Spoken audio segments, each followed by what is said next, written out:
प्रिय विद्यार्थियों, हम अमेरिकी सीनेट का अध्ययन कर रहे थे।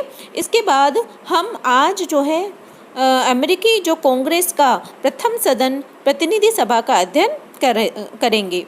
जैसा कि हमने देखा कि अमेरिका में जो है एक सदनात्मक व्यवस्था के जो है स्थान पर द्विसदनात्मक विधानमंडल की स्थापना संविधान निर्माताओं ने की।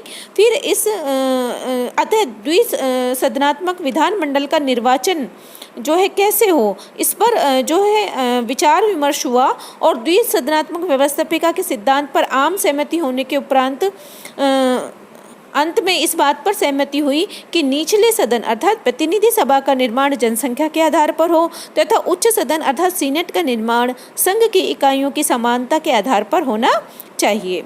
अमेरिकी कांग्रेस में यदि सीनेट संघीय सदन है तो प्रतिनिधि सभा जनता का सदन है जो राष्ट्र का प्रतिनिधित्व करता है। संविधान के अनुच्छेद प्रथम में कहा गया है कि इसके अंतर्गत प्रदान की गई व्यवस्थापन संबंधी समस्त शक्तियां संयुक्त राज्य की एक कांग्रेस में निहित होगी जिसका निर्माण एक सीनेट व प्रतिनिधि सभा से मिलकर होगा।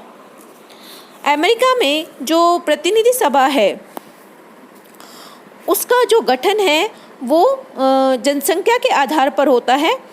और इसके अतिरिक्त प्रतिनिधि सभा का कार्यकाल 2 वर्ष होने से इसके सदस्यों पर जनता के विचारों की अधिक और तत्काल प्रतिक्रिया होती है और वे उसी के अनुरूप आचरण भी करते हैं।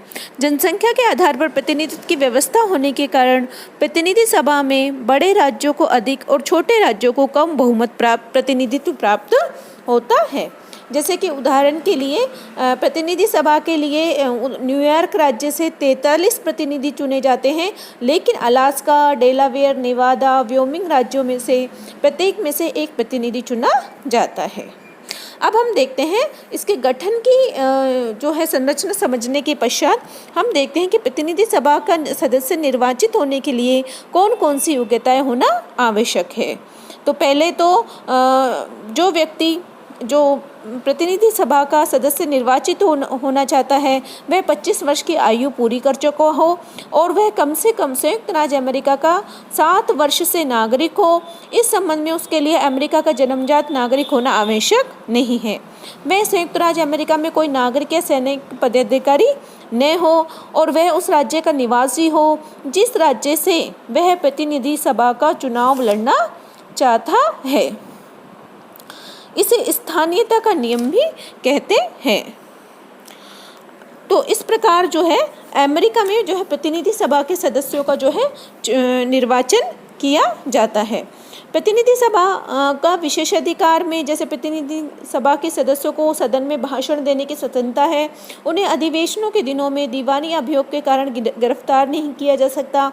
सदस्यों को निःशुल्क डाक तार व टेलीफोन सेवाएं भी उपलब्ध हैं। सदस्यों को निःशुल्क क्लर्क और स्टेशनरी की सुविधाएं प्राप्त हैं ताकि वे अपने संसदीय कार्यों को ठीक प्रकार से चला सके। वेतन भत्तों में जो है प्रतिनिधि सभा के प्रत्येक सदस्य को $1,74,000 वार्षिक वेतन मिलता है। इसके अतिरिक्त क्लर्क के लिए स्टेशनरी और कार्यालय काम के लिए उसे अलग से भत्ते भी मिलते हैं, यात्रा खर्च भी मिलता है। अधिवेशन में जो अमेरिकी संविधान के 20वें संशोधन के अनुसार कांग्रेस प्रति वर्ष एक बार अवश्य इकट्ठी होगी और इसकी बैठक 3 जनवरी दोपहर को आरंभ होगी। कांग्रेस के दोनों सदनों का अधिवेशन उस समय तक चलता रहता है जब तक कि उसके सदस्य अधिवेशन के स्थगन के लिए मत न दें। दोनों सदनों का अधिवेशन एक साथ स्थगित होता है और यदि दोनों सदन एक ही स्थिति को स्थगन के लिए सहमत न हो तो उस समय राष्ट्रपति इस स्थिति को निश्चित करते हैं। राष्ट्रपति किसी विशिष्ट उद्देश्य पूर्ति के लिए विशेष अधिवेशन बुला सकते हैं। इसकी गणपूर्ति में कुल सदस्यों का बहुमत सदन की गणपूर्ति करता है और प्रतिनिधि सभा की जैसे कि अवधि मैंने पहले भी बताया 2 वर्ष की है। अब हम देखते हैं प्रतिनिधि सभा के कार्य और शक्तियाँ क्या क्या हैं, है ना। तो प्रतिनिधि सभा अमेरिकी कांग्रेस का निम्न सदन है, फिर भी इसकी शक्तियाँ उतनी व्यापक नहीं है जितनी सीनेट की। कतिपय क्षेत्रों में यह सीनेट के समतुल्य शक्तियों का प्रयोग करती है, किंतु अनेक महत्वपूर्ण शक्तियाँ जो सीनेट को प्राप्त हैं वह इसके पास नहीं हैं। प्रतिनिधि सभा की जो शक्तियों में जो हम देखें तो सबसे पहले है स्पीकर का चुनाव, यानी प्रतिनिधि सभा जो है वो अपने अध्यक्ष का निर्वाचन करती है और इसकी बैठकों की अध्यक्षता करता है। दूसरी है व्यवस्थापन संबंधी शक्ति। व्यवस्थापन संबंधी कार्यों में प्रतिनिधि सभा सीनेट की समान पदी है। वित्त विधेयकों के विषय में प्रतिनिधि सभा की स्थिति सीनेट से उच्चतर है, क्योंकि उनका प्रस्तुतिकरण केवल प्रतिनिधि सभा में ही हो सकता है। अमेरिका में कोई भी विधेयक तब तक कांग्रेस द्वारा पारित नहीं समझा जा सकता जब तक कि उसे सीनेट की तरह ही प्रतिनिधि सभा की स्वीकृति भी प्राप्त न हो जाए। अमेरिकी संविधान में तब तक कोई संशोधन नहीं हो सकता जब तक कि सीनेट के साथ साथ प्रतिनिधि सदन भी 2/3 बहुमत से उसे स्वीकार न कर ले। तीसरी है कार्यपालिका संबंधी शक्तियाँ। सीनेट की तुलना में प्रतिनिधि सभा की कार्यपालिका शक्तियाँ नगण्य हैं। सीनेट की भांति संधियों के पुष्टिकरण, राष्ट्रपति द्वारा की गई नियुक्तियों की स्वीकृति आदि अधिकार उसे प्राप्त नहीं है, किंतु उसका एक अत्यंत महत्वपूर्ण अधिकार है कि यदि कभी ऐसा हो कि राष्ट्रपति के निर्वाचन का परिणाम अस्पष्ट हो तथा 3 प्रत्याशियों में से कोई भी स्पष्ट बहुमत प्राप्त न कर सके, तो ऐसी दशा में प्रतिनिधि सभा को अधिकार है कि वह उन 3 प्रत्याशियों में से किसी एक को राष्ट्रपति पद के लिए अधिकारी घोषित कर दे। आ रहा समझ में? ठीक है। और अब है चौथा पॉइंट है युद्ध की घोषणा। सीनेट के साथ मिलकर प्रतिनिधि सदन राष्ट्रपति द्वारा की गई युद्ध की घोषणाओं की पुष्टि करती है। 5वां है नियम बनाना। प्रतिनिधि सदन को अपनी कार्यवाही के संचालन के लिए नियम बनाने का अधिकार है। यदि सदन 2/3 बहुमत से किसी सदस्य को दोषी ठहराए तो उसकी सदस्यता समाप्त हो सकती है। 6 है महाभियोग लगाना। राष्ट्रपति, उपराष्ट्रपति या विभिन्न अधिकारियों के द्वारा गंभीर अपराध करने पर दोषारोपण का कार्य प्रतिनिधि सदन का ही है। 7वां है पर्यवेक्षण संबंधी शक्तियाँ। पर्यवेक्षण संबंधी यानी अन्वेषण संबंधी जो है प्रतिनिधि सभा पर्यवेक्षण संबंधी शक्तियाँ भी रखती है। कांग्रेस विधि द्वारा प्रत्येक प्रशासनिक निकायों की सृष्टि करता है तो उन्हें आर्थिक अनुदान देती है और बदले में उनके कार्यों का पर्यवेक्षण भी वह करती है। 8वां है अन्वेषण से संबंधी शक्तियाँ। अन्वेषण जो है सीनेट के समान प्रतिनिधि सभा भी अन्वेषण अथवा प्रशासकीय जांच इन्वेस्टिगेशन का कार्य करती है, लेकिन सीनेट की तुलना में उसका यह अधिकार थोड़ा महत्वहीन है। इसके अतिरिक्त और भी कई शक्तियां हैं जो प्रतिनिधि सभा को प्राप्त है। वह अपने सदस्यों के विरुद्ध अनुशासनात्मक कार्रवाई कर सकती है और ऐसे किसी व्यक्ति को दंडित कर सकती है जिसके व्यवहार से सदन की कार्यवाही में हस्तक्षेप अथवा बाधा पड़ती हो। और प्रतिनिधि सभा को कुछ जैसे कि न्यायिक शक्तियां भी प्राप्त हैं, जैसे इसके अंतर्गत प्रतिनिधि सभा राष्ट्रपति और उपराष्ट्रपति और अधिकारियों के विरुद्ध महाभियोग प्रस्ताव पारित कर सकती है ना। ये जैसे कि मैंने पहले भी बता दिया था, महाभियोग लगाने का काम जो इसी के अंतर्गत आ रहा है ना। और प्रतिनिधि सभा को अपनी कार्यप्रणाली के संबंध में नियम बनाने का अधिकार प्राप्त है। वह सभा अपने सदस्यों के लिए योग्यताएं निर्धारित कर सकती है और उनके चुनाव संबंधी विवादों का निर्णय कर सकती है।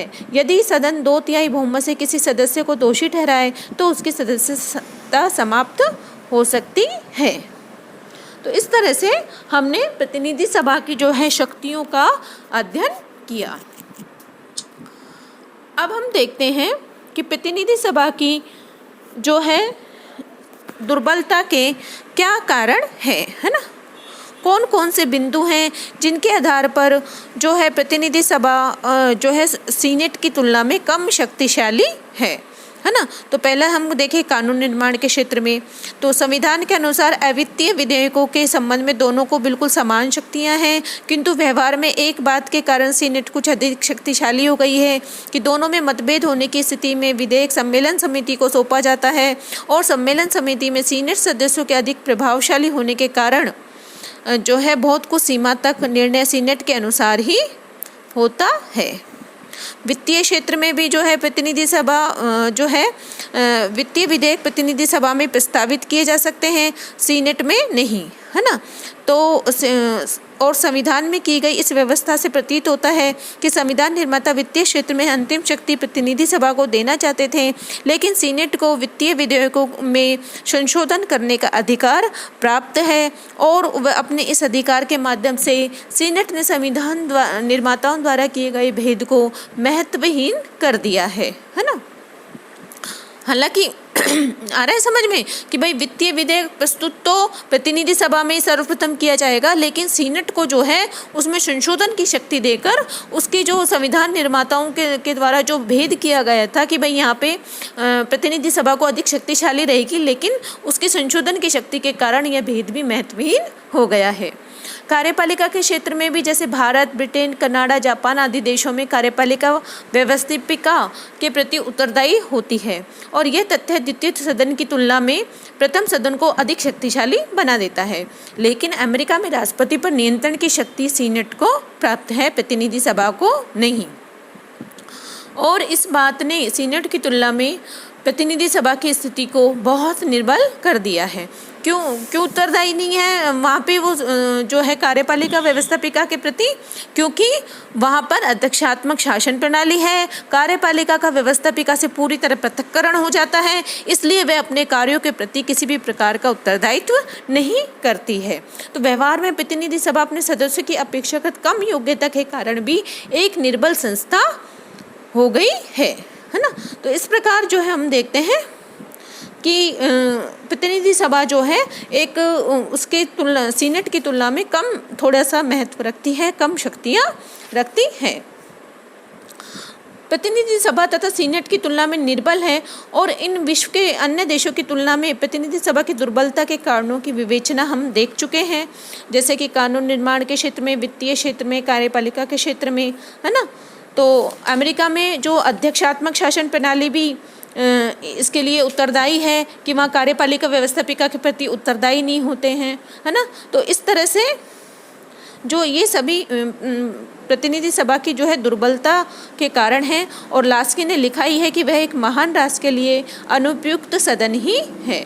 तो इस प्रकार जो है जो प्रतिनिधि सभा की जो और सीनेट की हमने शक्तियों का जो विभिन्न तरीकों से अध्ययन किया और ये निष्कर्ष निकलता है कि अमेरिकी संविधान निर्माताओं ने हालांकि दो सदन बनाकर निरंकुशता पर नियंत्रण रखने का काम किया, किंतु व्यवहार में जो कार्यप्रणाली सीनेट की इतनी ऐसी है कि वह अपने आप बहुत शक्तिशाली सदन बन जाता है। तो इस प्रकार आज हम इतना ही देखेंगे। धन्यवाद।